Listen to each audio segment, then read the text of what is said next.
Hello, everybody. I'm sorry I'm on this like last minute training, but I got to get started. I know a few people are starting to hop on. I'm actually going to share my screen so you guys can take a look. I want to go a little bit into, I know how people say, what is it? Great leaders ask great questions. Well, great leaders actually listen. So I'm going to share my screen with you guys. So you guys can see, that's the Canva I put it on. I'm gonna expand it a little bit. Hi, Jesse, Michael. Oh, you're on a phone call? Okay, no problem. Um, so just getting into this real quick. Well, before we get into this, I just want to say congratulations to Jess and to Nika for getting Emerald. Go, you guys, so proud of you. That's a really awesome rank to achieve. That's the first rank to achieve as you become a coach, and they achieved it. So go Jess and Nika. That means they've actually started their business and they have a team. So you are officially a coach. So I think a great way of getting into coaching is actually learning how to listen. I know a lot of us get really scared sometimes when we get into DMs and talking to people about our opportunity. But another thing that we forget sometimes because we want to sometimes just word vomit things out and word vomit information out when people are asking, like, oh, what is it you do? What is it about? What are the details? What we forget is sometimes the details of listening. So I know when we're posting every single day, that's actually an opportunity for them to listen to you because you are giving them information about what's going on in your life and how you're living it and how some of these programs are working for you. And I know a whole bunch of them are probably going to be super curious, right? Especially when you start inviting them in the back part of, in the back end conversations that you're having in your DMs and all that, or even face to face if people are asking you what it is that you do. It's really important then to also listen because they're actually face to face with you, or if you're doing something like a Zoom call with them or something like that. But when they are reading your posts every single day, do know that when they are reading your post, you are really, really trying to convey your message so they can also trust you too. Okay, and trust genuinely and trust authentically also. um so in seeing your post, like I said before, they're already kind of listening to you, so now it's your turn when you hit them up on the back end. So just to get started, sorry, I'm trying to take a look at my notes. Okay, first thing first, listening is an art. Listen to what your tribe is saying, not just hearing them. Because sometimes we go off by scripts, right? Because we're like, yeah, we get some scripts to run off of.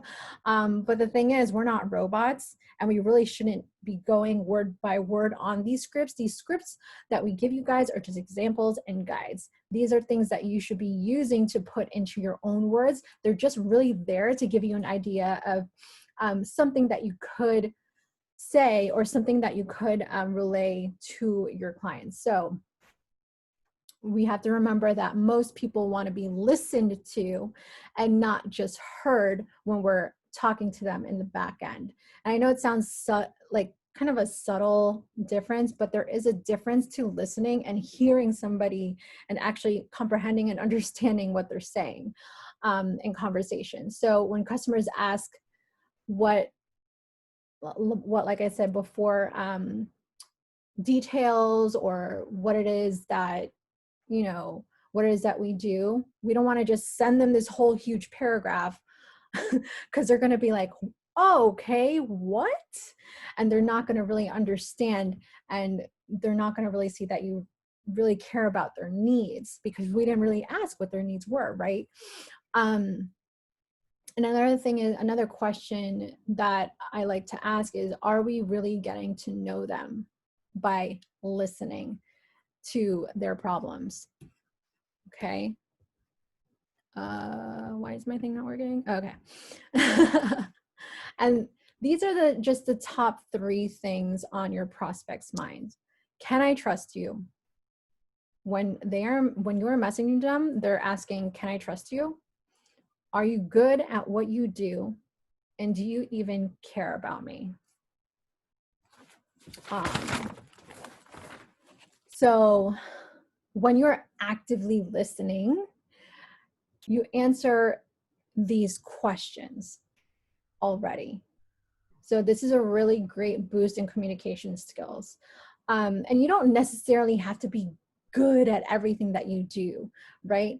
But you have to be, I'm sorry, not good. You don't have to be smart at everything you do. You just have to be good at it, right? So we're really good at showing up for our workouts. We're really good at posting on social media. We're good at really talking about this opportunity, and we know these things. So we are confident when we're talking about them, especially when we're talking about them so passionately. So that is actually a really great way, a really great thing that they're processing in their head. Like, okay, they know what they're doing. I can actually trust them to help me through this. Okay. Another thing is, good leaders ask good questions. If you guys haven't read that book by John C. Maxwell, I believe it's by John C. Maxwell. It's an amazing book.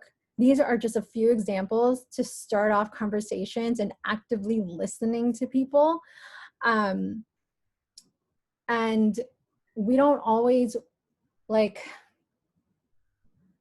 I know that I do this sometimes. We sometimes tend to assume what they want, but it's more difficult to ask questions and actively listen and repeat them than to just splurge everything that you're going to say, right? Word vomiting. So the more questions you ask, the more you're going to learn about them, and the better you can serve them. So before we word vomit an answer, I know I used to do this a lot, like especially in my first 2 to 3 years. I used to word vomit answers. And people would be like, oh, okay, in their DMs. So nowadays, now that I've learned from doing that, I usually really stop myself and I really go back into the messages and into our message that we have together. And I really look and try to see what they're saying to me. And honestly, it's just a really good conversation between you and a friend. That's how I try to think about it. You know, when you're actively listening to a friend about their problems, you're like intentionally like listening, you know, and as much as you want to probably like interrupt them and put in your say, what I know that I'm trying to do nowadays is I stop myself, because they know they want me to listen. They know they want you to listen too. So let's give them that opportunity. So some of these questions that I have here are just some examples that I use throughout my conversations. What short and long-term goals do they have, or have been trying to reach? You know, what have you tried? What has been working versus not working? I love that question, because that question gives us information to also start conversation on, you know, the things that haven't been working back then. And even though you may have answers and solutions to any of these questions, stop your brain from formulating answers and just keep listening to what they're saying. Like I said, be a friend. Take me through a typical day. What time do you get up? What time do you get home? This is more of a solution kind of question. I usually ask this question like kind of in the middle of me trying to ask if it's okay to finally give a solution. What kind of workouts do you enjoy? What about losing ABC weight or gaining ABC muscle? What will that do for you? How would you feel? Like, these are questions and words that we want to use to attract our customer, and attract them. Yeah, attract our customer. What's your motivation? How did that previous experience make you feel? What did you like about it or dislike? What does your nutrition look like? Do you eat out a lot? Do you have any cravings? So those are really good conversation starters when they start to ask you, like, oh, so what is it? What is this challenge that you're doing? Or give me some deets. I stop myself and I'm like, well, you know what? Let's talk a little bit about what you have going on first. I just want to see and make sure that this program may be the right one for you and may not be. So do you mind if you can kind of give me a background of what you're looking for? So it gives them a chance to voice what they're looking for. And of course, especially if you're face-to-face with them, this is why I love voice note. This is why I love Zoom calls with my clients. Listen to the message behind their words. Like, really listen to emotions, listen to reactions, and listen to their feelings, because those are actually the real message that they're giving off rather than their words. So whenever I see somebody leaning into the Zoom call a little bit more, that means they're listening intently to what I'm saying.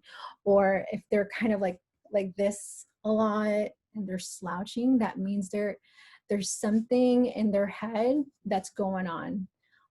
They're not confident about something, or they feel kind of distrustful. Okay, so really watch that body language. And what I like to do, and I don't know if you guys ever tried doing this before, is I like to mirror their body language. So if they're going a lot like this, I kind of try to go like this too and inch myself forward to bring myself more confidently. So they could watch that and also mirror the same thing. I don't know if you guys have tried it, but it's worked for me. If you guys ever want to try that, it kind of brings more uplifting feelings from them. And it also assures them that you're coming from a good place. Okay. You're really coming at this with a good heart. Okay. These are just some bad habits to break. I'll go over them a little bit in detail. So some bad listening habits. And the reason why I did this is because I know I had some of these too, and I have a bad habit of doing them. So I know I need to kind of stop it. Just accountability purposes right there. Okay, breaking bad habits, or bad listening habits. According to Steven Shapiro, I don't know if you've ever heard of him, in Listening for Success, How to Master the Most Important Skill of Network Marketing. That's his new book. The first thing is the ATM habit. It's your automatic response of telling your story in response to theirs. Now, I know it kind of annoys me when somebody tells me their story in response to mine, when I haven't even finished. So I know sometimes I do that too. So I know I have to stop. This habit often leaves the other person feeling kind of unheard, and they're kind of waiting to finish their story that they started. So the next time you feel the urge to share your story when another person speaks, try not sharing your story. Try not sharing what you have to say, because that kind of tells them you're not really listening to what they have to say. You want to get your point across. Okay, and that's something that we don't want to give off to our clients, or our challengers, or our team. It'll feel really good to allow them that moment. The next one that I want to go over is the FAR problem, also known as formulating a response. And I used to do this a lot. So I'm kind of glad I have this in here. So while you're talking, people can actually notice you're thinking of something to say as they're speaking. And people aren't stupid, they know. Okay, and that you're not really truly listening to their needs. So allow yourself to be present while you're listening, and your response will actually come naturally. Okay. The next one is a Mr. or Miss Fix-It. Another one I am guilty of doing.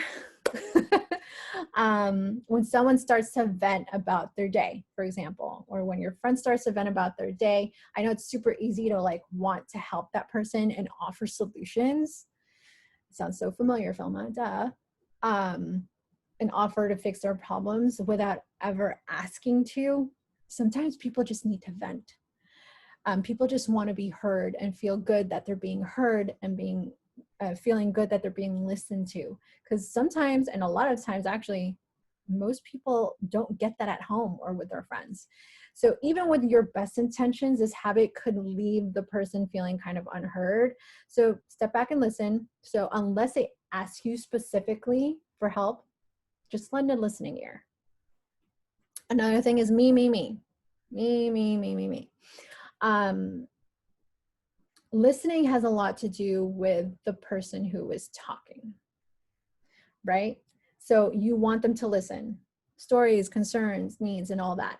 So unless their speaking is about you, try to kind of avoid steering the conversation to yourself and let them talk freely.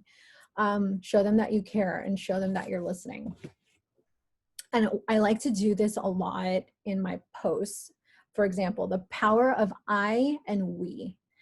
Okay, so we make the post less really about you and the post more about you and your tribe, or you and your audience journeying on together. So for example, there are going to be times where I'm talking in my when I'm texting in my post, like I'll tell my story and people will be telling or people will be like reading my story on, like, you know, my PMDD story, for example. But in the end of it, I want to assure them that I know that I'm not alone, especially for my audience, my PMDD people. At the end, I always try to put we in like the last paragraph or the last few sentences so they know that they're not alone either. So less of me, and more of we together. The last thing that I wanted to go over is actually mind reading. The habit, it's super to slip into, especially working with the same kind of clients all the time. Okay, so the conversation feels similar almost every time, but not all clients have the same needs. Like I know for my PMDD warriors, my all of them have different kinds of symptoms. Some may have similar symptoms. Some are going to look at different solutions for their symptoms. Everybody's different. Everybody's an individual and has individual lives. So I always try not to assume, and that's why I always ask, what are your symptoms? You know, also try not to assume intentions of what they meant by something. Always try to clarify, especially if you're confused. So I am also guilty again of assuming a lot. And I have like a long history of trying to even do that. So I have had the habit, or trying to practice the habit, of stopping assumptions and assuming. So as you can see, I'm not a perfect person. Just letting that out. And of course, like these habits, I know you're probably like, oh my God, I've probably done like half of those. It's totally okay. That's why we're learning the art of listening and communication skills. And I think this would be really beneficial for all of your conversations, whether it's in the back end in your DMs or especially face to face, of course. And just another thing, the most important things we can give to one another is our attention. So being an effective listener can help strengthen not just, you know, your coaching career, but most importantly, just you as a person. Some of the things, or some of the personal development books that I love to read that has a lot to do with listening and asking questions is Good Leaders Ask Great Questions, like I said before, by John C. Maxwell, and How to Make Friends and Influence People is another one. But yeah, that's it. That is our listening training. I hope you guys can take a little bit from that. And I hope it really does help your conversation. So just let me know if that, if you have any questions or anything. All right. And then that's it. I'm trying to, one second. Okay. So if you have no questions, I will let you guys go.